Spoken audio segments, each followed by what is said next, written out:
Dr. Brittny James, formerly Wells. I attended Fisk University and the University of Nevada, Las Vegas, where I received a bachelor's degree in psychology and a master's degree in health promotion. I went on to attend Florida A&M University, where I received my Doctor of Public Health degree.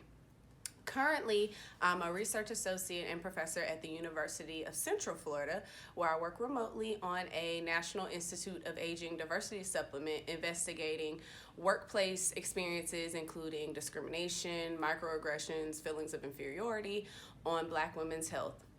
I think that the long-term impact of that is going to be changes in human resource policies that inform the environment for everyone. So not just improving conditions for Black women, but helping our colleagues help improve those conditions for us. I think I was most influenced to study this area just by my own personal experiences, being young and Black in a professional environment, and some of the things that are said, microaggressions that are thrown or that have been thrown my way, and my responses to that may in the moment not have been verbal, but I think I took some of those things home with me, and there was stress on my relationship, stress in my personal life that came from other people's reactions to me at work.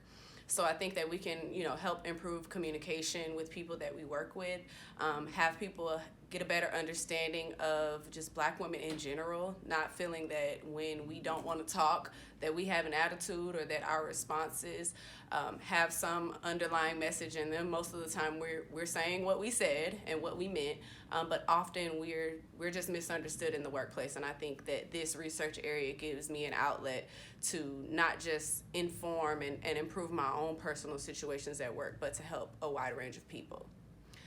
The next question is, what roles did I have and how did I balance those roles through my journey? I think most recently in my doctorate, that was from 2011 to 2015, I worked full-time during my studies. I was a manager at BCBG. I also had a graduate assistantship at FAMU.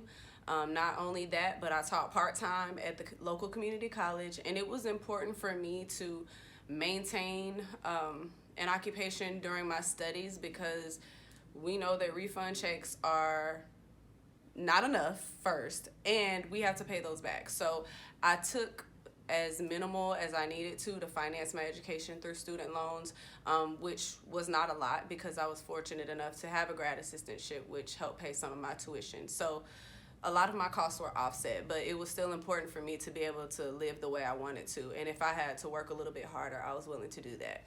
So I worked throughout my doctorate. Once I got done with that, I did a postdoc at Florida State University in the College of Medicine. So I still maintained my part-time teaching position at the community college, which was fine. I actually still work there now. It's been 7 years. And during my postdoc, I took that opportunity to get more involved in the community. So I was a board member for several local organizations. I'm still a board member for one of those, which is Manhood on the Go, located in South Florida.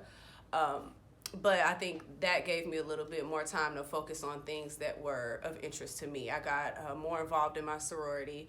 I took on officer positions. I was able to participate and volunteer at events during the week. So that was my opportunity to give back.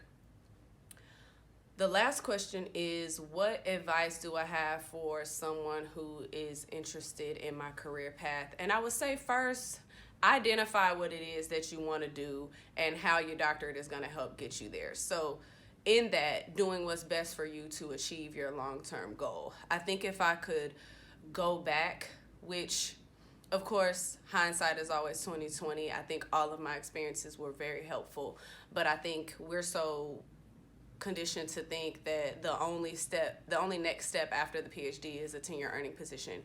And I don't necessarily agree with that. I think at this time I'm trying to insert myself into more administrative higher education, which has nothing to do with my PhD study area, although it will help me get to higher leadership roles. Another thing is just knowing that things might change. You might get married, you might have a baby, you might have a job that takes you across the country. Just be flexible as life changes. And I think also as life changes, modify the environment around you, whether that means getting new friends, losing old friends, which is hard but sometimes necessary, and just managing the relationships around you, because energy and love is really important as you enter this very confusing and very busy stage of life. So just making sure that the circle and the energy you have around you is positive.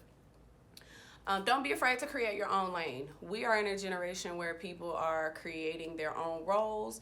They're creating necessity, so to speak, so that people feel that their ideas, their products are necessities in their life. So if you can find a lane that you're good at, get in it and stay in it. If you need to reach out to someone for marketing or social media help, do that. The Persona Agency is a great one, and they do storytelling for businesses. So, you can reach out to different companies, Black owned if you can, that can help you craft your ideas, help you produce ideas. I mean, it's one thing to have an idea, but to actually get out there and make it happen is another. And if you need help doing that, reach out and find someone who is an expert in that area.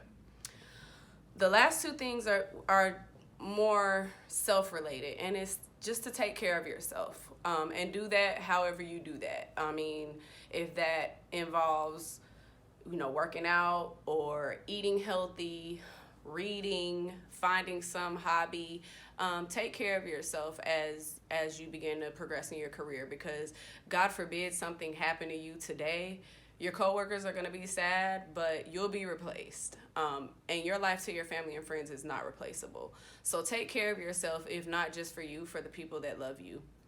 And the last thing is to mind your business. And I mean that in the sense of do you how you do you. And once you figure out what it is that you're good at, it's so easy to look on social media or, have coworkers and colleagues that are doing all of these different things. And of course, we feel like, oh, I could do that. Or man, maybe I should have done this or that. But I think as you begin to find whatever your lane is, focus on that and remember that what's for you is for you, and that you created this for yourself. I think it's very important for us to remember that a lot of us don't have family members or parents, grandparents who had the opportunities that we do. So you can often feel alone in the journey, but there are many of us, people like me, who support you and know the struggle and want you to do well. So, really stay focused on what you've created for yourself, because it is a big deal. And as much as people, try to congratulate you or talk about your successes, it's great to be humble, but do acknowledge that you worked hard and that you created the life that you have for yourself. I can be followed on Instagram at IMBritJamesBIH. That's me. I also have LinkedIn, and I'm very easy to find on UCF's website. My email address is bjames@ucf.edu.